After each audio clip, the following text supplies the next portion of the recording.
बिस्मिल्लाहिर्रहमानिर्रहीम, अस्सलामुअलैकुम। तो आज हम बनाएंगे रमज़ान स्पेशल चटनी, जो कि रमज़ान में बनने वाले जितने भी लवाज़मात है जैसे कि चना चाट, दही भल्ले, पकोड़े, समोसे, रोल, सब के लिए बहुत ही ज़रूरी है। तो आप ये चटनी बना के महफूज कर ले और पूरा रमज़ान आप इंजॉय करें, बिल्कुल भी ख़राब नहीं होगी। तो स्टार्ट करते हैं। बिस्मिल्लाहिर्रहमानिर्रहीम। सबसे पहले हमने ले लेनी है 250 ग्राम इमली। इमली जो है ब्लैक कलर की नहीं होनी चाहिए, इस तरह से ब्राउन कलर की होनी चाहिए, इससे कलर भी खूबसूरत आएगा। और ब्राउन कलर की जो इमली होती है वो फ्रेश होती है। तो आपने यही इमली लेनी है। मैंने 250 ग्राम ली है, आप क्वांटिटी को बढ़ा भी सकते हैं। तो 1 कप मैंने इसमें पानी डाल दिया है, नीम गर्म पानी था, और इसको 15 से 20 मिनट के लिए हमने भिगो के रख देना है। 15 से 20 मिनट के बाद ये जो हमारी इमली है ये इस तरह की हो जाएगी। अब हमने इसको हाथों की मदद से अच्छे से मसलना है। ये काम आपने हाथों से ही करना है, तो आपने हाथों को अच्छी तरह से वॉश कर ले और फिर इसको अच्छे से इस तरह से मसल लेना है, ताकि इसका जो पल्प है ये अच्छे से निकल आए। तो ये देखें, हमने काफ़ी गाढ़ा सा इसका पल्प निकाल लिया है। थोड़ा सा पानी और ऐड करेंगे और इसको इसी तरह से मसलेंगे। और मेन मकसद इसका ये है कि हमने इसका पल्प जो है ये निकालना है। अब इसको हमने एक पैन में शिफ्ट करना है और इसकी गुठलियाँ जो है हमने अच्छे से हाथों की मदद से दबा दबा के इसमें से पल्प को निकालना है, ताकि सारा पल्प जो है अच्छे से हमारा जो है निकल आए। बिल्कुल भी हमने इसको वेस्ट नहीं करना है। इस तरह से हमने इसको मसल के निकाल लेना है एक सेपरेट से बाउल में। अभी हमने इन गुठलियों को वेस्ट नहीं करना है, अभी हमने इसको एक बाउल में ट्रांसफ़र कर देना है। आपने ये काम हाथों की मदद से ही करना है, चम्मच या स्पैचुला की मदद से आप नहीं कर सकते हैं। आप चाहें तो हाथों पे ग्लव्स भी चढ़ा सकते हैं। तो इस तरह से हमने देखिए गुठलियाँ जो है इसकी अलग कर ली हैं।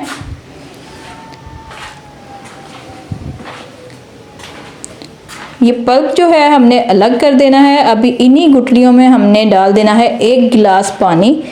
1 गिलास पानी इसमें हम डालेंगे और हाथों की मदद से इसको अच्छे से फिर मिक्स करेंगे, ताकि थोड़ा बहुत जो इसमें पल्प है वो भी निकल आए और गुठलियाँ हमारी जो है अच्छे से साफ़ हो जाएं। तो ये देखिए, इस तरह से हमने इसको अच्छे से मसलना है और फिर वही प्रोसीजर हमने करके इसमें से गुठलियाँ निकाल लेनी है। बस 1 गिलास ही, पहले हमने 1 कप पानी डाला था, अब इसमें 1 गिलास पानी डाला है। बस इतना ही पानी इसमें शामिल करना है, इससे ज़्यादा हमने नहीं करना है। 250 ग्राम हमारी इमली थी, उसी हिसाब से ये मैं सब कुछ कर रही हूँ। अगर आपकी इमली की क्वांटिटी ज़्यादा है तो आप पानी भी ज़्यादा डाल सकते हैं। तो अब देखिए, इस तरह से हमने सारा जो है पल्प इसका अलहदा कर लिया है। अब गुठलियाँ जो है आप इसको वेस्ट कर सकते हैं। अब यह पानी हमने सॉस पैन में डाल देना है। आपने इस स्टेज पे इसको अच्छे से छान लेना है। अब इसको हमने चूल्हे पे चढ़ा देना है और नॉर्मल फ्लेम पे हमने इसको कुक करना है, कि जब इसका जो पानी है ये पकना स्टार्ट हो जाए फिर हमने इसमें बाकी की चीज़ें ऐड करनी हैं। तो ये देखिए, अभी ये बिल्कुल पतली सी है। कोई भी स्पाइसेस, कोई भी चीज़ हम इसमें ऐड नहीं करेंगे। फ़िलहाल इसको ऐसे ही हमने कुक करना है। ये देखिए, पानी जो है हमारा पकना स्टार्ट हो चुका है। अब हमने इसमें गुड़ डाल दिया है। गुड़ आप अपने टेस्ट के अकॉर्डिंग डालें। 250 ग्राम इमली थी, उसी हिसाब से मैंने इसमें पौना कप जो है गुड़ के छोटे छोटे से टुकड़े डाले हैं और छोटा सा मैंने अदरक का टुकड़ा डाला है। आमतौर पर लोग जो है इसमें हींग डालते हैं, तो अगर हींग तो है हर घर में मौजूद नहीं होती है, तो आपके पास अगर अदरक है तो आपने अदरक का छोटा सा टुकड़ा डाल देना है।